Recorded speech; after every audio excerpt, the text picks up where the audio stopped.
wabarakatuh. Hai semuanya, pada video kali ini kita akan membahas mengenai manajemen kinerja internasional di Indonesia pada PT Freeport. Nah, sebelumnya saya ingin berterima kasih kepada dosen pengampu mata kuliah manajemen kinerja Ibu Dr.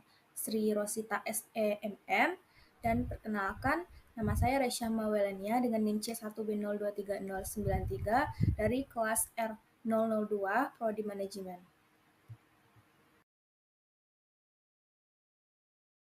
Apa itu manajemen kinerja internasional?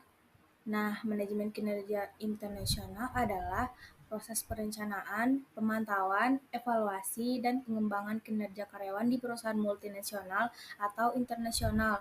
Proses ini memperhatikan perbedaan budaya, regulasi, sistem kerja, dan lingkungan lokal negara tempat cabang perusahaan beroperasi. Tujuannya adalah untuk memastikan bahwa tujuan organisasi global tercapai secara efektif melalui kinerja optimal dari tenaga kerja lintas negara. Nah, apa aja sih komponen utama manajemen kinerja?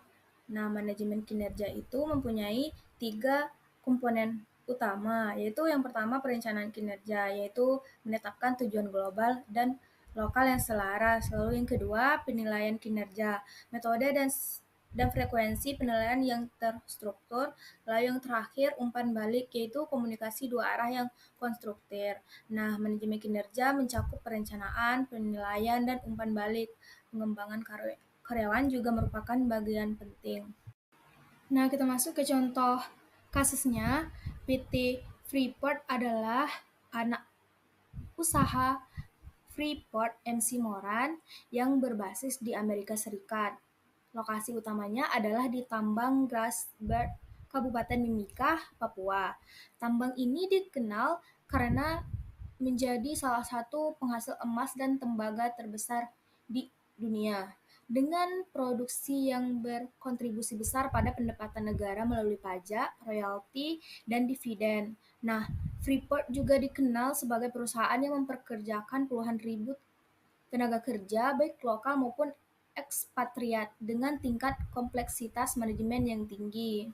Tantangan dalam manajemen kinerja. Tantangan pertamanya adalah perbedaan budaya kerja antara pekerja lokal Papua, tenaga kerja Indonesia dari berbagai daerah, dan manajer ekspatriat dari luar negeri.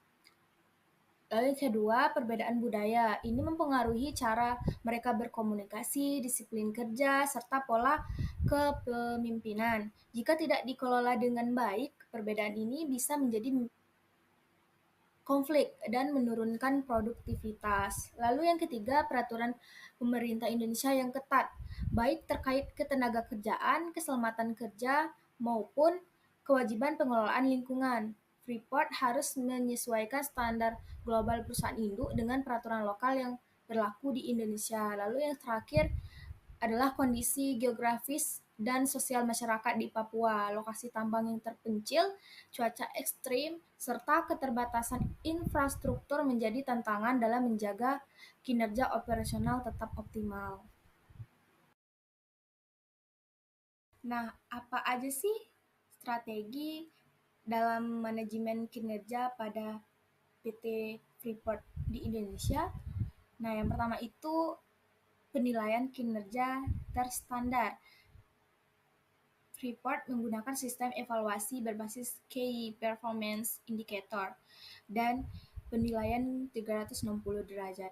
Penilaian ini dilakukan secara berkala, objektif, dan terukur mulai dari pekerja level bawah hingga manajer puncak. Lalu yang kedua, pengembangan sumber daya manusia lokal.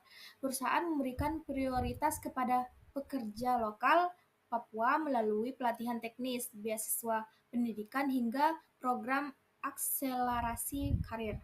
Dengan ini, tenaga kerja lokal bisa naik ke posisi manajerial dan mengurangi ketergantungan pada tenaga kerja asing. Lalu yang ketiga, pelatihan lintas budaya, yaitu PT Freeport juga memberikan pelatihan lintas budaya untuk meminimalisir konflik dan meningkatkan kerjasama antar pekerja dari berbagai negara. Pelatihan komunikasi efektif, kepemimpinan, dan adaptasi budaya menjadi bagian penting dari program ini. Dampak dari manajemen kinerja yang efektif adalah hasil dari manajemen kinerja internasional yang efektif dapat dilihat dari beberapa indikator. Pertama, produktivitas dan kualitas kerja yang terus meningkat setiap tahun meskipun operasional dilakukan di medan yang menantang. Yang kedua, peningkatan kapasitas tenaga kerja lokal. Data menunjukkan semakin banyak pekerja asli Papua yang menduduki posisi strategis di perusahaan. Nah, yang terakhir, reputasi perusahaan terjaga di tingkat nasional maupun internasional karena komitmen pada keselamatan kerja, pelestarian lingkungan, dan pemberdayaan masyarakat.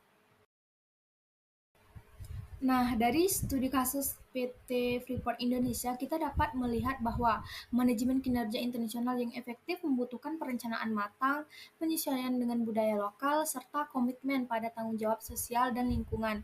Dengan manajemen kinerja internasional yang efektif, Freeport mampu meningkatkan produktivitas dan efisiensi operasional.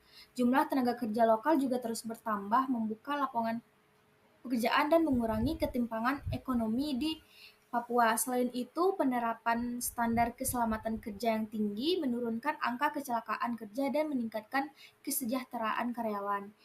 Itu saja pembahasan kita pada kali ini. Terima kasih telah menonton. Assalamualaikum warahmatullahi wabarakatuh.